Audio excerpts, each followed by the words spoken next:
In this video I would like to talk about some metrics that the supply chain managers are using, so metrics. And probably if you have worked for some company or if you are working for some, you have probably seen many of them, but what I see as important is that it is not about having a lot of metrics, but it's about having the right ones and then using them in a proper way.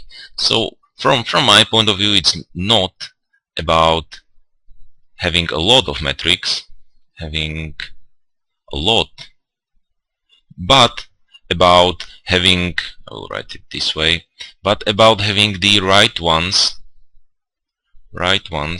and then use them in a proper way, and then use them. And that's what's the most important. It's about using them.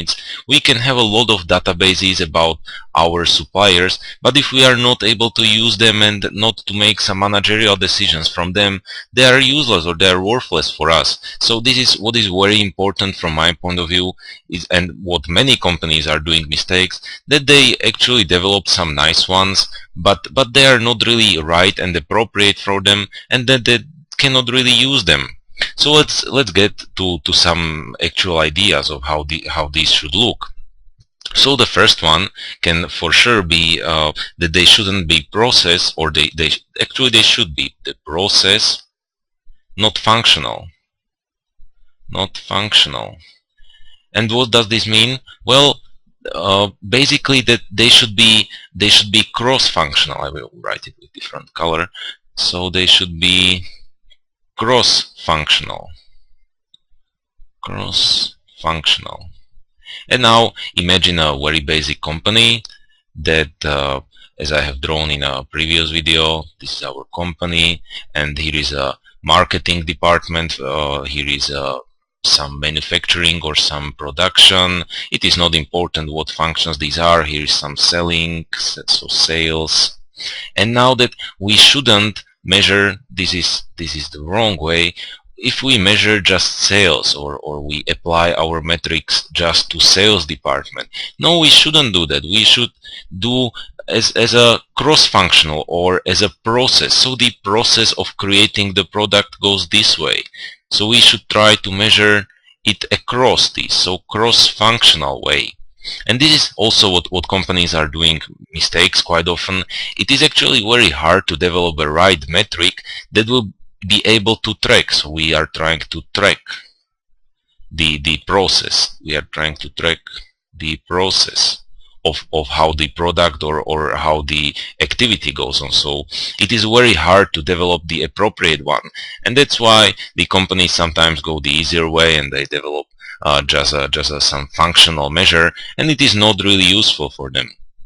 So if we get to second one, it is going to be a balance. So we are focusing on the balance of these metrics. What does this mean? Well, let's again back to our small company, and we have what kind of metrics this can be? Well, they can be some functional, and they can be financial and non-financial. So they can be financial and non-financial. And now let's imagine you are this small company right over here, and I have my marketing. I will draw just two departments. I have marketing department, and then I have my production department. And now I would be not really a smart guy, and I would not really be smart CEO, and I would apply just financial measures. So how much does the production cost me, and how much does my marketing cost me? And this is a mistake because we are omitting non-financial. So we can, let's say, consider what is the turnover of our employees. How often do I change employees in my marketing department and my production department? So that I should really balance these metrics between financial and non-financial. So I should really balance. Okay, let's get back, or let's move to the third one. And it is going to be about culture. It's going to be about culture. that these metrics should be really applied into our company culture. I will talk a little bit more about company culture and what does it mean in some of the organizational theory videos, so that they should be really integrated.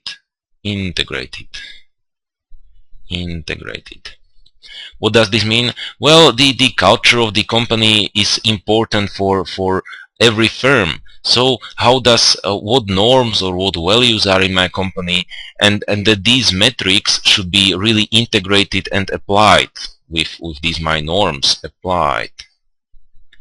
And this is a very complex point, and probably if you are interested, you should watch some of the later organizational theory videos. I will just move to the next one right now. So the next one is from my point of view very important, and it is considering the link or linkage, so link of metrics to compensation.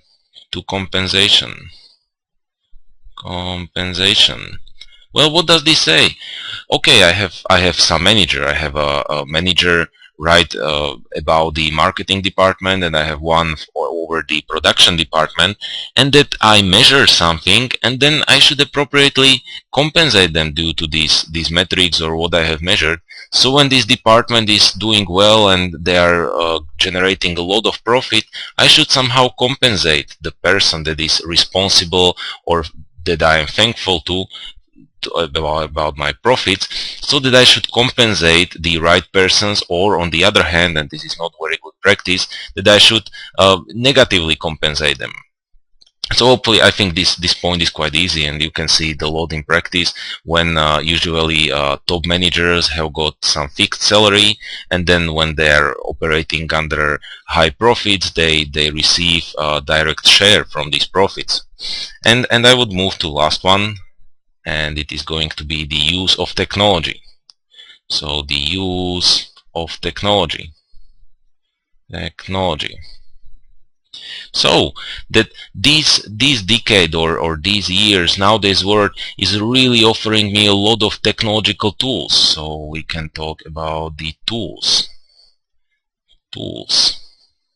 And these can be especially some software tools.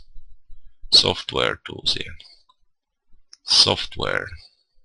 What are these going to be? I'm pretty sure you can imagine a very basic database that is measuring how much the production has generated yesterday, so that the manager should basically print this database from the Monday, and on Tuesday morning when he's having a coffee, he should take a look on these tools that are able to really generate for him great ideas, or are able to generate some base. This is what quite often people do mistake with, that they see these tools which we are talking about as that they will make a decision for us. No, they will not, because it is just going to be some base. These tools or these metrics are just going to be some base. So a base or some statistics, you can imagine. And now it is the work of the managers to actually pick up some of the important points. So let's say some 30% of this report is important for me, and I pick it up and I highlight it, and then I make a decision out of it. So I make a decision. So that these metrics are, it is important that they are not making a decisions, they just provide some statistical base or some informational base, so that there will not be informational gap between what do I actually know and what I need to know in order to make a decision. So these were the 5 points that are important about when we are talking about the supply chain management metrics. And what I would highlight again, it is that it is not about having a lot of these metrics, it is about having the right ones and then use them in appropriate way. So hopefully see you in next video.